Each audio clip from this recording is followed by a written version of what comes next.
Hello மக்களே, welcome back to my channel. எல்லாம் எப்படி இருக்கீங்க? ஐ ஹோப் எல்லாமே சூப்பராக இருக்கீங்கன்னு நினைக்கிறேன். ஸோ இன்றைக்கி வந்து ஒரு பியூட்டிஃபுல்லான டே, ஒரு பியூட்டிஃபுல்லான ஒரு பைக்கை பற்றி தான் ரிவ்யூ பண்ண போகிறேன். அது வந்து என்னோட பைக் தான். ஒரு 2 days முன்னாடி தான் நான் வந்து இந்த ஹோண்டா SP 125 பைக் வாங்கியிருந்தேன். ஸோ அதை பற்றின ஒரு ரிவ்யூ தான் நான் போட போகிறேன். ஸோ இதில் வந்து பாசிட்டிவ் அண்ட் நெகட்டிவ் பற்றி நம்ம பேசலாம். ஸோ ஃபர்ஸ்ட் ஆஃப் ஆல் நம்ம வந்து பாசிட்டிவான ரிவ்யூ நான் சொல்கிறேன். வீடியோக்குள்ளே போகிற முன்னாடி ஒரு சினிமேட்டிக் லுக்.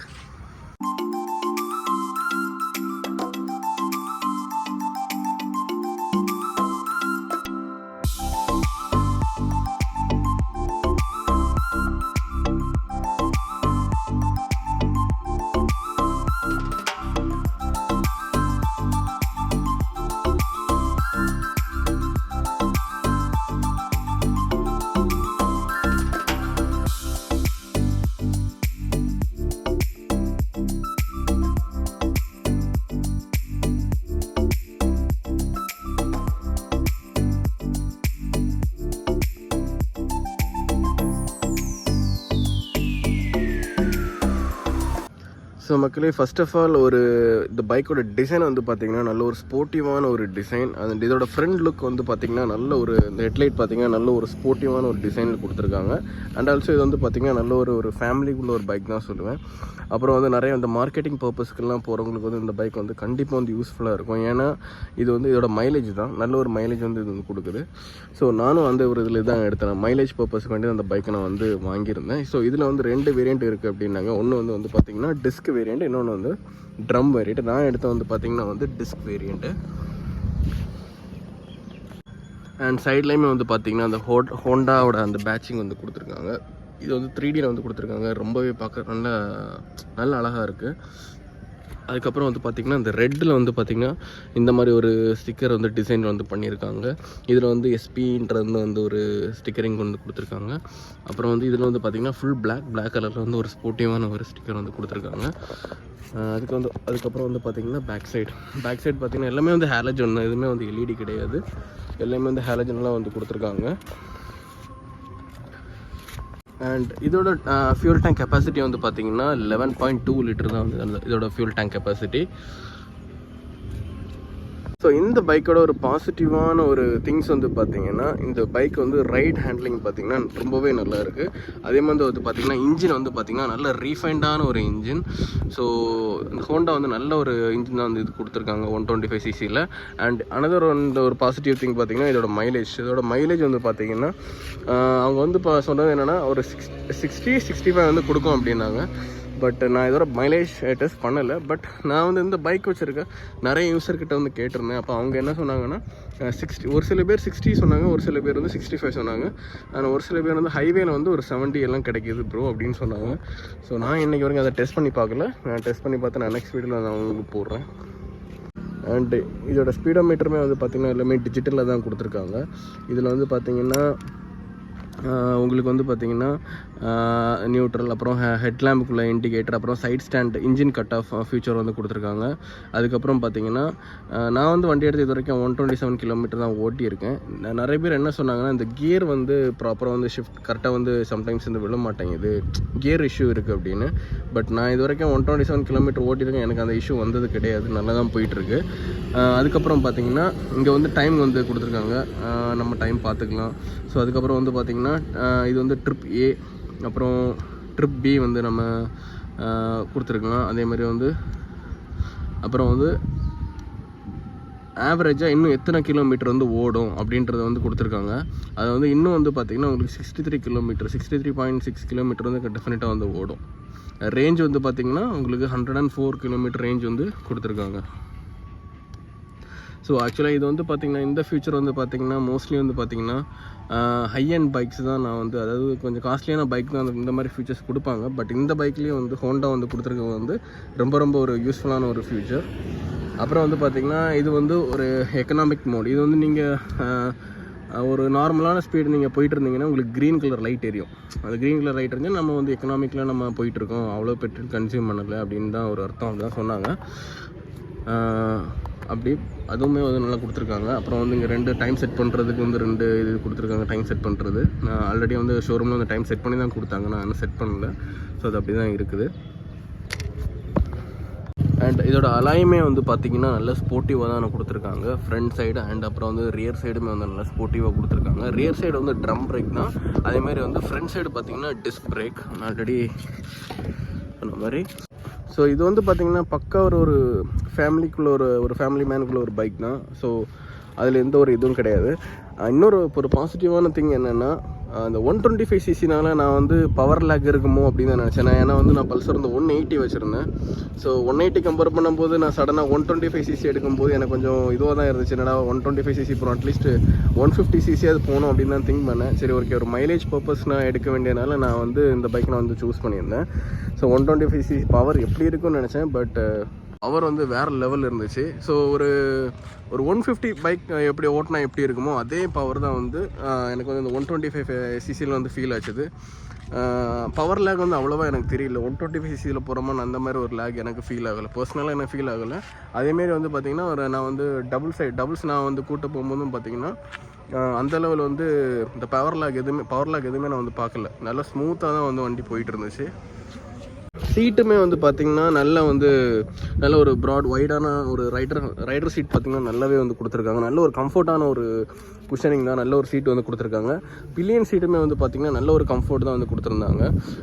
பின்னாடி உட்காந்தவங்க சொன்னாங்க நல்ல கம்ஃபர்ட்டாக தான் இருக்குது அப்படின்னு. ஸோ அதனால் வந்து எந்த ப்ராப்ளமும் கிடையாது. இதெல்லாம் வந்து ஒரு பாசிட்டிவ் திங். ஸோ இந்த பைக்கோட நெகட்டிவ் திங் பார்த்திங்கன்னா என்னென்னா, இதோட ஹெட்லேம்போட விசிபிலிட்டி வந்து பார்த்திங்கன்னா கொஞ்சம் கூட பிரைட்டாக வந்து கொடுத்துருக்கலாம். இன்னும் கொஞ்சம் நல்லா பிரைட்டாக கொடுத்துருந்தாங்கன்னா அது கொஞ்சம் நல்லா இருந்திருக்கும்.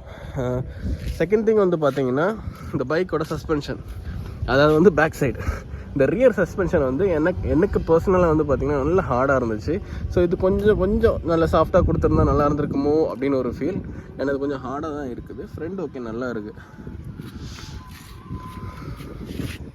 அதுக்கப்புறம் பார்த்தீங்கன்னா பிரேக் வந்து எனக்கு தெரிஞ்சு புது பைக்னால அப்படி இருக்கா என்னன்னு தெரில. கொஞ்சம் கூட ஷார்ப்பாக இருக்கணும், கொஞ்சம் கூட ஷார்ப்பாக இருந்தால் நல்லாயிருக்கும். ஏன்னா நான் வந்து இப்போ என்னோடய பழைய பைக் 180 பார்த்தீங்கன்னா பிரேக் வந்து கொஞ்சம் ஷார்ப்பாக இருக்கும். பட் இதில் வந்து பார்த்திங்கன்னா பிரேக் கொஞ்சம் ஷார்ப்பாக இல்லாத மாதிரி ஒரு ஃபீல் இருக்குது. அது எல்லாருக்கும் இல்லை புதுசாக இருக்கனால அப்படி இருக்கா என்னன்னு எனக்கு தெரியல, மேபி இருக்கலாம். ஸோ எனக்கு தெரிஞ்சு இதுதான் இந்த பைக்கோட நான் சொல்கிற நெகட்டிவ் திங். பர்சனலாக நான் இத்தனை கிலோமீட்டர் ஓட்டினதில் நான் பட்டது. மற்றபடி வந்து இதோட நெகட்டிவ் பார்த்திங்கன்னா எதுவுமே கிடையாது. அண்ட் இதுக்கு வந்து பார்த்திங்கன்னா 5 ஸ்பீடு மேனுவல் கியர் பாக்ஸ் வந்து கொடுத்துருக்காங்க. அதுவுமே வந்து நல்லாயிருக்கு. ஸோ அதுக்கப்புறம் வந்து இந்த செயினுக்கு வந்து கார்டு வந்து கொடுத்துருக்காங்க. அப்புறம் வந்து ஸோ அதுவுமே வந்து நல்ல ஒரு இதாக தான் கொடுத்துருக்காங்க. அப்புறம் வந்து பில்லியன் சீட்டுக்கு வந்து லெக் ரெக்லூம் பார்த்திங்கன்னா அதுவும் கொடுத்துருக்காங்க, அது நல்லா இருக்குது. அப்புறம் இண்டிகேட்டர்ஸ் எல்லாமே வந்து பார்த்திங்கன்னா லைக் ஹாலஜன் தான், எல்இடி எல்லாம் கிடையாது. இதுவும் வந்து பார்த்திங்கன்னா ஹாலஜன் தான், எல்இடி கிடையாது. அதே நான் சொல்ல மறந்துட்டேன், கிக்கரும் கொடுத்துருக்காங்க, செல்ஃப் ஸ்டார்ட்டும் வந்து கொடுத்துருக்காங்க. நான் வண்டியை ஸ்டார்ட் பண்ணி ரைஸ் பண்ணி காட்டுறேன். அவ்வளோதான், வண்டி ஸ்டார்ட் ஆனதே தெரியாது, அவ்வளோ சைலண்டாக இருக்கும். ரைஸ் பண்ணுறேன் பாருங்கள்.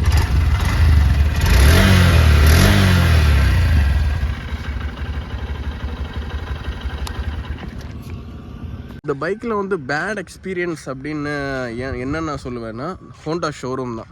இந்த ஹோண்டா ஷோரூம் தான் இருக்கிறதுலேயே வந்து பார்த்திங்கன்னா ஒரு கஸ்டமர் ஹேண்டில் பண்ணுறதுல வந்து ரொம்ப வந்து ஒரு ஒஸ்ட்டுன்னு தான் நான் சொல்லுவேன். ஏன்னா நான் வந்து இந்த பைக் வந்து பார்த்திங்கன்னா நான் கன்னியாகுமரி டிஸ்ட்ரிக்ட் மார்த்தாண்டத்தில் நான் வந்து பைக் எடுத்திருந்தேன். ஸோ மார்த்தாண்டம் போகும்போது இந்த பைக் வந்து ஷோரூமில் கிடையாது. அப்போ வந்து ப்ளூ கலர் பைக் தான் இருந்துச்சு. SP 125 வந்து ப்ளூ கலர் பைக் இருந்துச்சு. ஸோ நான் சொன்னேன் எனக்கு ப்ளூ ஆக்சுவலாக வேறு கலர் எதுவுமே கிடையாது, ரெண்டே கலர் தான் இருக்குன்னாங்க. ஒன்று வந்து ப்ளூ இருக்குது, இன்னொன்று வந்து ரெட் இருக்குன்னாங்க. சரி ஓகே, எனக்கு ப்ளூ வேண்டாம், எனக்கு ரெட்டு ஓகே அப்படின்னு நான் வந்து ரெட்டு சூஸ் பண்ணியிருந்தேன். அவங்களும் வந்து ஓகே ரெட்டு இல்லை, நீங்கள் புக் பண்ணுங்கள், ஸோ வந்து நாங்கள் எடுத்து கொடுத்துருவோம் அப்படின்னாங்க. ஸோ அதே மாதிரி வந்து நான் புக் பண்ணியிருந்தேன், எடுத்து அவங்க கொடுத்துட்டாங்க. ஸோ நான் இதெல்லாமே ஓகே தான். நான் வந்து மார்த்தாண்டம் பம்பம் ஷோரூமில் வந்து நான் வந்து புக் பண்ணியிருந்தேன்.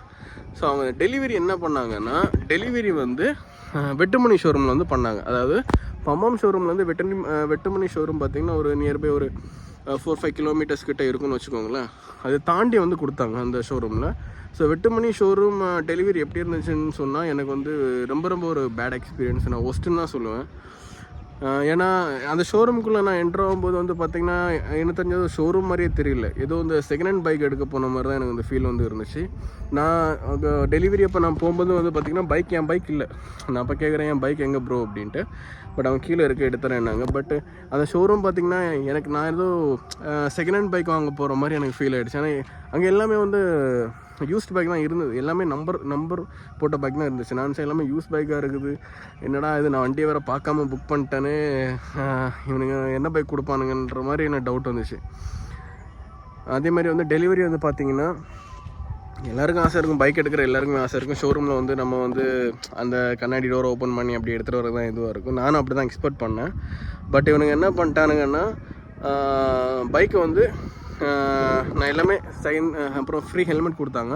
அந்த எல்லாம் வாங்கிட்டு ப்ரோ பைக் எங்கன்னா, ப்ரோ பைக்கை நாங்கள் எடுத்து வெளியே வச்சிட்டோம் பாருங்கண்ணா. எங்கே வச்சுருக்கான்னு கேட்டால் அட்லீஸ்ட் ஷோரூமுக்கு அந்த ஃப்ரெண்டு ஒரு இது இருக்கும், அதுலேயே வச்சுருக்கலாம். இவனுங்க எடுத்து டேரெக்டாக எங்கே வச்சுட்டானுங்கன்னா ரோட்டில் இறக்கி வச்சுட்டானுங்க. ரோட்டில்னா அங்கே ஃபுல்லாகவே டஸ்ட் இருக்கும், அந்த மண் அங்கே வந்து இறக்கி வச்சுட்டு ப்ரோ அப்படின்ட்டு கீ கொடுத்து விட்டாங்க. அது வந்து எனக்கு ரொம்ப வந்து ஒஸ்ட்டாக எனக்கு பட்டுச்சு. ஏன்னா வந்து எனக்கு தெரிஞ்சு வேறு எந்த ஷோரூமும் இப்படி பண்ண மாட்டாங்க. எம்மா ஷோரூம் சரி, வேறு எந்த ஷோரூமும் இப்படி பண்ண மாட்டாங்க. அதேமாதிரி வந்து நான் ஏன்னா புக் பண்ணது ஒரு ஷோரூமு, இவனுங்க வந்து கொடுத்தது வந்து வேறு ஒரு ஷோரூமு. அண்மையாக டெலிவரியுமே வந்து எனக்கு வந்து ஒரு சாட்டிஸ்ஃபைடாகவே இல்லை, வந்து இப்படி தான் இருந்துச்சு. அப்புறம் வந்து பார்த்திங்கன்னா பைக் நான் வண்டி எடுத்து நான் ஸ்டார்ட் பண்ணதுக்கப்புறம் வந்து பார்த்திங்கன்னா ஒரு 34 கிலோமீட்டர் வந்து ரன் ஆகிருந்தது. நான் அங்கேருந்து வண்டி எடுத்துட்டேன். ஸோ அந்த வெட்டுமணி ஷோரூம் தான் பம்மமணியை தான் வரணும் எங்கள் வீட்டுக்கு. ஸோ அதனால் வந்து பம்மத்தில் வந்து சரி ஓகே வந்து கேட்டு போயிடலாம் அப்படின்னு நான் கேட்டால் அவங்க என்ன சொன்னாங்கன்னா ப்ரோ ஆக்சுவலாக அது ஆர்டிஓ போயிட்டு இருந்தது. ஸோ அதனால் வந்து 34 கிலோமீட்டர் ஓடி இருக்குது அப்படின்னாங்க. ஸோ அப்படியே ஆர்டிஓ போயிட்டு வந்தாலும் எப்படி 34 கிலோமீட்டர் போகும், அப் அண்ட் டவுன் பார்த்திங்கன்னா எப்படி பார்த்தாலும் ஒரு 22 கிலோமீட்டர். சரி ஓகே ஒரு 25 கிலோமீட்டரே வச்சுக்கோங்களேன். 34 எக்ஸ்ட்ரா 10 கிலோமீட்டர்ஸ் எதுக்கு அப்படின்னு. அப்படியே ஆர்டிஓ போயிட்டு வந்தாலுமே அவங்க பம்மம் போய் தான் போகணும். அட்லீஸ்ட் வரும்போது பம்மம் ஷோரூமில் விட்டுருக்கலாமே, எதுக்கு அதை கிராஸ் தாண்டி எதுக்கு வெட்டுமணியில் விட்டாங்கன்னு எனக்கு தெரியல. ஸோ இது நானும் வந்து கேட்கல, நான் அப்படியே அந்த விட்டுட்டேன். பட் இது வந்து ஹோண்டா ஷோரூம் இப்படி பண்ணுறது வந்து என்ன சொல்கிறது, ஒரு கஸ்டமரை வந்து இவ்வளோ அமௌண்ட் பே பண்ணி ஒரு பைக் எடுக்கிறாங்கன்னா இவங்க வந்து இப்படி கொடுக்குறது வந்து எனக்கு சரியாக போடல. அது வந்து எனக்கு வந்து பர்சனலாக சாட்டிஸ்ஃபைடு இல்லை. ஒஸ்ட் எக்ஸ்பீரியன்ஸ் தான் நான் சொல்லுவேன் ஹோண்டா ஷோரூமு. ஸோ இப்படி அவங்க பண்ணிகிட்டு இருந்தாங்கன்னா, எல்லா கஸ்டமரும் இப்படி பண்ணிகிட்டு இருந்தாங்கன்னா ஸோ அவங்களோட சேல்ஸ் வந்து கண்டிப்பாக ட்ராப் தான் ஆகும். ஏன்னா வந்து எதுக்கு இப்படி பண்ணுறாங்கன்னு தெரில. ஏன்னா புக் பண்ணது ஒன்று, அவங்க டெலிவரி பண்ணுறது ஒன்று, அதுவுமே வந்து ப்ராப்பராக இல்லாத மாதிரி எனக்கு தெரியுது. ஸோ இதுதான் என்னோடய bad experience in Honda showroom. மற்றபடி பைக் வைஸ் பார்த்திங்கன்னா பைக் ரொம்ப நல்ல பைக், நல்லா ஸ்போர்ட்டிவாக இருக்குது. ஸோ ஓட்டுறதுக்கும் ரைட் ஹேண்ட்லிங் ரொம்பவே நல்லா இருக்குது. இந்த பைக் நீங்கள் வாங்கலாமான்னு கேட்டால் டெஃபினட்டாக வாங்கலாம். ஒரு மைலேஜ் பர்பஸாக நீங்கள் வாங்குறீங்கன்னா கண்டிப்பாக வாங்கலாம். நான் மைலேஜ் செக் பண்ணலாம், எனக்கு தெரிஞ்சு 60 65 கன்ஃபார்ம் வந்து கொடுக்குது. அதே மாதிரி வந்து பார்த்திங்கன்னா ஆஸ்யூஷுவல் நான் சொன்ன மாதிரி வந்து அந்த ஃப்ரண்ட்லாம் பார்த்திங்கன்னா கொஞ்சம் ஸ்போர்ட்டிவாக தான் இருக்குது, எந்த ஒரு லேகும் கிடையாது வண்டி. ஸோ அவ்வளோதான் கைஸ், இந்த வண்டியை பற்றி ஓவராலாக எல்லாமே வந்து நான் வந்து சொல்லிட்டேன். அப்புறம் வந்து பார்த்திங்கன்னா ஹார்ன் வந்து பார்த்திங்கன்னா கொஞ்சம் சவுண்ட் இப்படி தான் இருக்குது, மேபி அது இப்படி தான் இருக்குன்னு நினைக்கிறேன். ஹார்ன் அடிக்கிறோம் பாருங்கள், சவுண்ட் பாருங்கள் எப்படி இருக்குன்ட்டு. ஸோ ஓகே, ஆனால் ரொம்ப டிராஃபிக்கில் இருந்தால் கேட்குமான்னு எனக்கு தெரியல. பட் ஓகே, ஹார்ன் நல்லா தான் இருக்குது. நல்ல ஒரு சைலண்டாக ரீஃபைண்டான ஒரு இன்ஜின். ஸோ ஹோண்டா எனக்கு பிடிச்சதே அந்த ஒரு விஷயம் தான். ஸோ அவ்வளோதான், மோஸ்ட்லி நான் எனக்கு தெரிஞ்செல்லாம் சொல்லிட்டேன். ஸோ இந்த வீடியோ வந்து உங்களுக்கு பிடிச்சிருந்தா லைக் பண்ணுங்கள், ஷேர் பண்ணுங்கள், மறக்காமல் சப்ஸ்கிரைப் பண்ணிடுங்க. ஸோ இதே மாதிரியான இன்னொரு வீடியோ நான் பார்க்குறேன். until this signing off from Suman. Bye.